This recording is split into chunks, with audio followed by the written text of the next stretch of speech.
Bom dia, mulheres do quarto de guerra. Que alegria poder estar aqui e servir à mesa, poder compartilhar com você do maná que vem do céu, que é a palavra de Deus, que cada manhã ela se renova, trazendo uma nova direção aos nossos passos, confirmando os seus propósitos, estabelecendo em nós aquilo que já está no seu coração. A minha oração é que hoje o Espírito Santo venha te trazer de volta ao lugar que você jamais deveria ter saído. Ao lugar de volta da sua intimidade, da sua busca, da sua sede por mais de Deus. O tema dessa semana, chegou a hora de voltar, é um chamado do céu ao arrependimento. É o chamado do céu a uma verdadeira e genuína transformação. E quando eu falo chegou a hora de voltar, não é porque estamos desviados, não é porque não estamos indo na igreja, pode ser também. Mas é para muitas que estão indo à igreja, mas que se perderam e perderam o primeiro amor. Que deixaram que as coisas da vida distraíssem o seu olhar. É muito fácil, minha irmã, perder o foco. É muito fácil se distrair com as preocupações da vida, com as coisas desse tempo. É muito fácil se desligar do trono de Deus e se conectar com as coisas dessa vã vida que passa, que é passageira. A Bíblia diz que a nossa vida é passageira, como a erva que um dia está ali, outro dia não está mais. Hoje, o Espírito Santo te convida a voltar ao lugar da intimidade, ao lugar de profundidade, ao tempo em que Ele te usava e que você era boca de Deus. E eu quero orar com você, antes de entrarmos nessa palavra que o Espírito Santo certamente vai falar ao seu coração. Amado Deus, aqui estamos, Pai, na Tua presença. Eu quero, Senhor, te exaltar, te engrandecer, te reconhecer como o Senhor da nossa vida. Sabemos que Tu tens o controle sobre todas as coisas, Tu tens o sim e o amém. A Ti pertence, Senhor, todas as coisas. A nossa vida é Tua.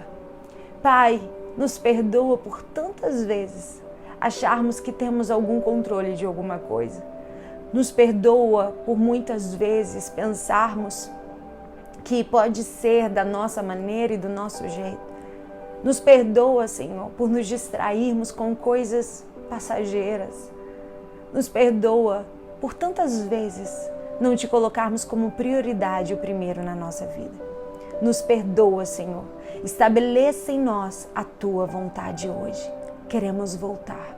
Voltar ao começo, voltar à essência, voltar ao primeiro amor. E eu te convido agora a refletir comigo em Gênesis capítulo 16, do versículo 1 ao 6, que diz: Ora, Sarai, mulher de Abrão, não lhe dera nenhum filho, como tinha uma serva chamada Agar, disse a Abrão: Já que o Senhor me impediu de ter filhos, possua minha serva. Talvez eu possa formar família por meio dela. Abrão atendeu à proposta de Sarai. Quando isso aconteceu, já fazia 10 anos que Abrão, seu marido, vivia em Canaã. Foi nessa ocasião que Sarai, sua mulher, lhe entregou sua serva egípcia Agar. Ele possuiu Agar e ela engravidou. Quando se viu grávida, começou a olhar com desprezo para sua senhora. Então Sarai disse a Abrão: Caia sobre você a afronta que venho sofrendo. Coloquei minha serva em seus braços e agora que ela sabe que engravidou, despreza-me. Que o Senhor seja o juiz entre mim e você, respondeu Abraão a Sarai. Sua serva está em suas mãos. Faça com ela o que achar melhor. Então Sarai tanto maltratou Agar que ela acabou fugindo. O texto fala basicamente de Abrão e Sara. E sobre eles repousa uma promessa, que Deus daria a Abraão um filho. Mas Abraão não consegue gerar e nem Sara. Naqueles dias eram impossíveis descobrir onde morava a sua esterilidade, a esterilidade desse casal.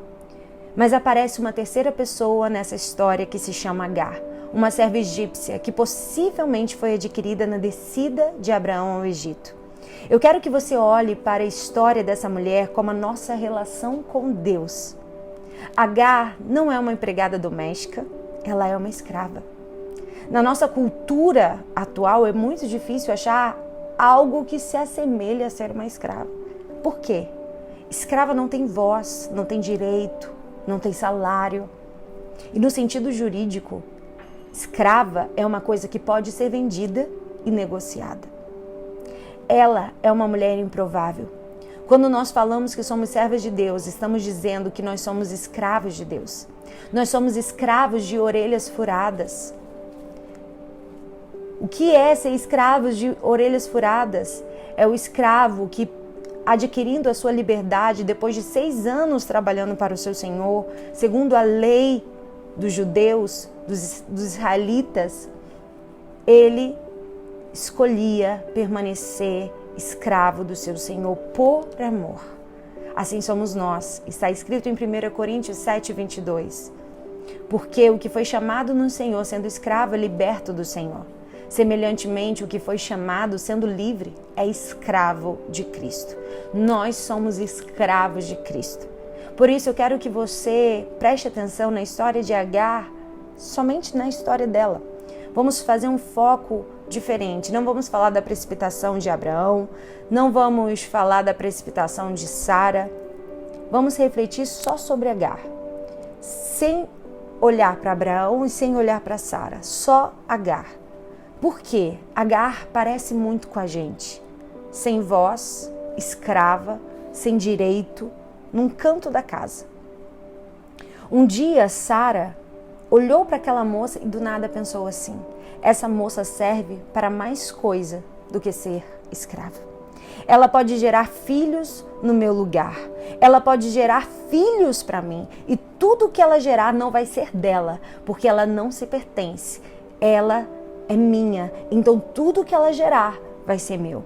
Eu estou falando de uma pessoa que não tinha nome, que não tinha voz, mas que um dia alguém olhou e disse: eu sinto que essa moça pode gerar para mim. Essa moça pode gerar o que eu vou carregar nos braços como sendo meu. Sara vai até Abraão, que concordou com o conselho de Sara. E aqui nós não vamos tratar da precipitação de Abraão. Estamos tratando de uma pessoa que não tinha voz, direito e estava esquecida no canto de casa.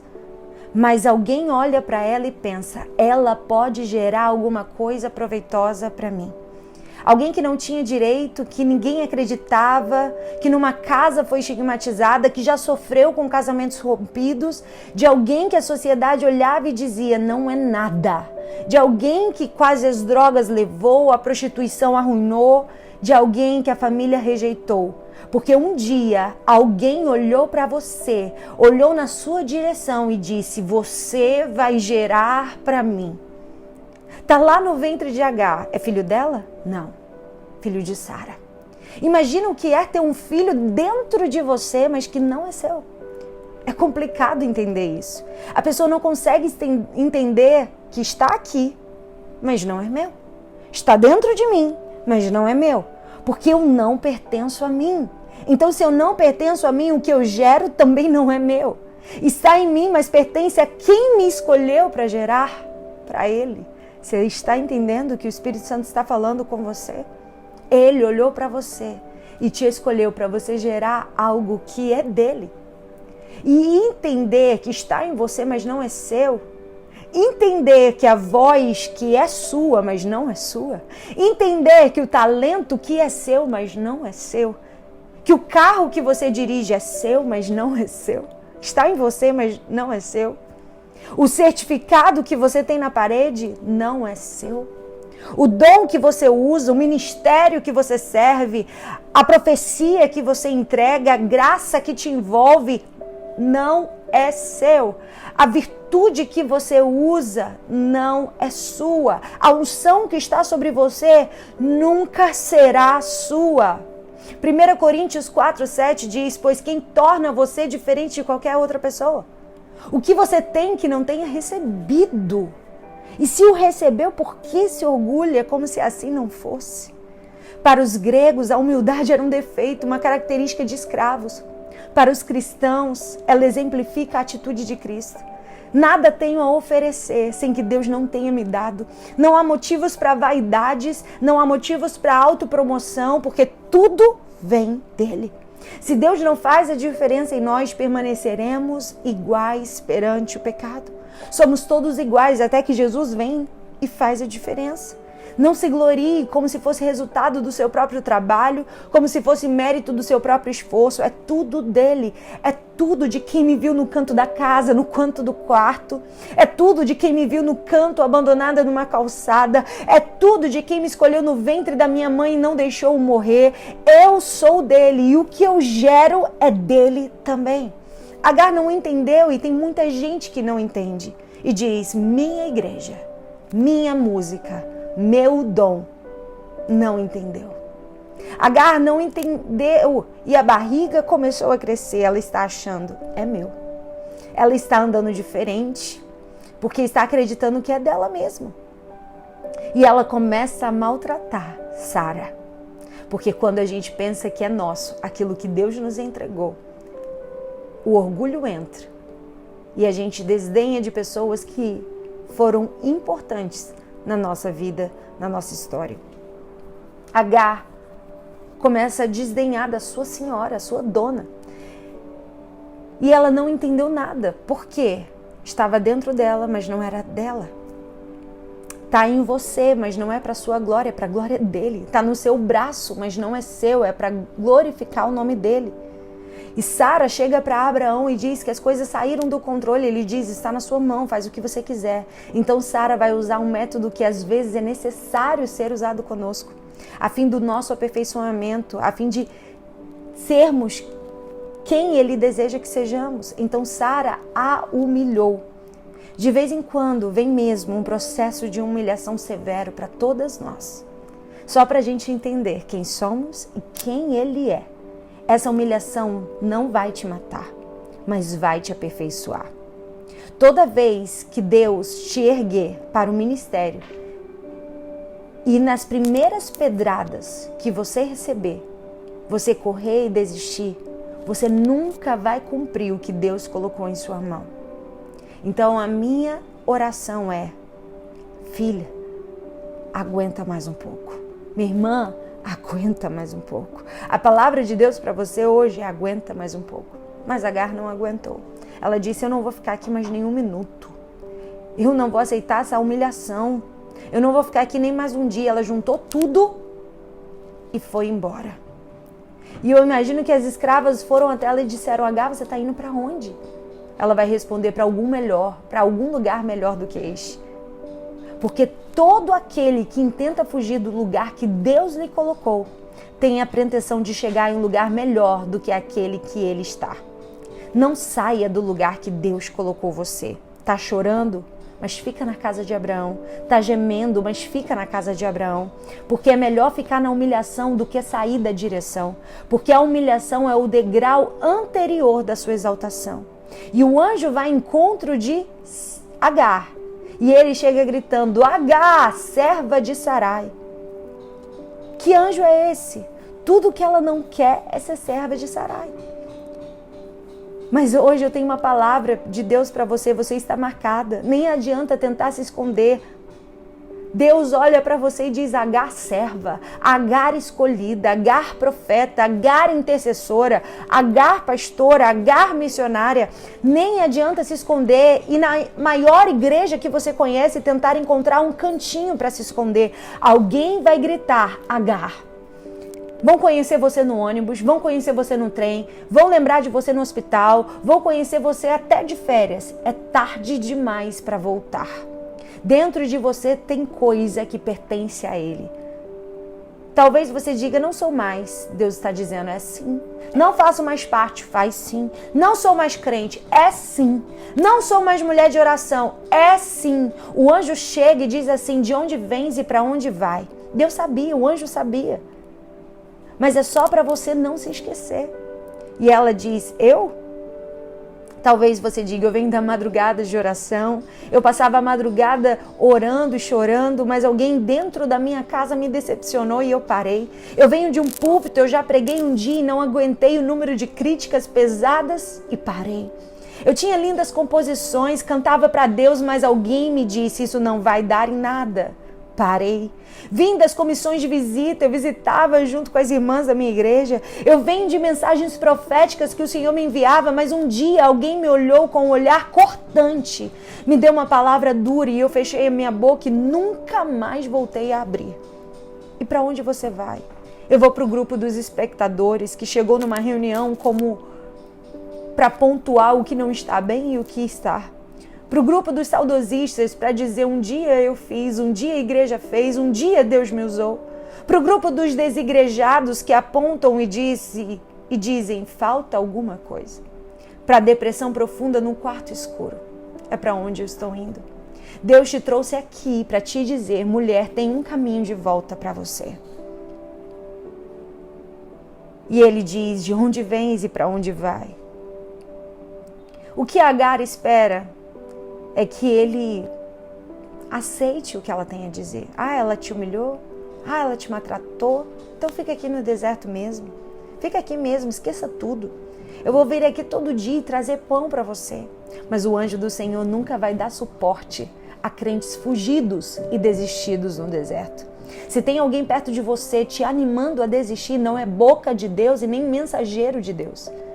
Se tem alguém te dizendo, sai mesmo, para mesmo, ninguém te valoriza, dá um tempo, tira um tempo para você. Que negócio de ministério, família, igreja? Essa voz não vem de cima, ela vem de baixo, do inferno para te paralisar. O anjo olha para ela e diz, levanta-se e volta para a casa da sua senhora. Levanta e volta a orar, levanta e volta a chorar, sonhar, acreditar. Hoje chegou a hora de voltar, porque o caminho de volta é um caminho de humilhação e de quebrantamento. E quem está te convidando a voltar é o anjo do Senhor. Mas você vai voltar com uma promessa. Ela volta com uma promessa de que Deus faria aquele menino que estava sendo gerado no ventre um homem grande na terra. Volta, porque você carrega sobre a sua vida promessa. Deus te abençoe.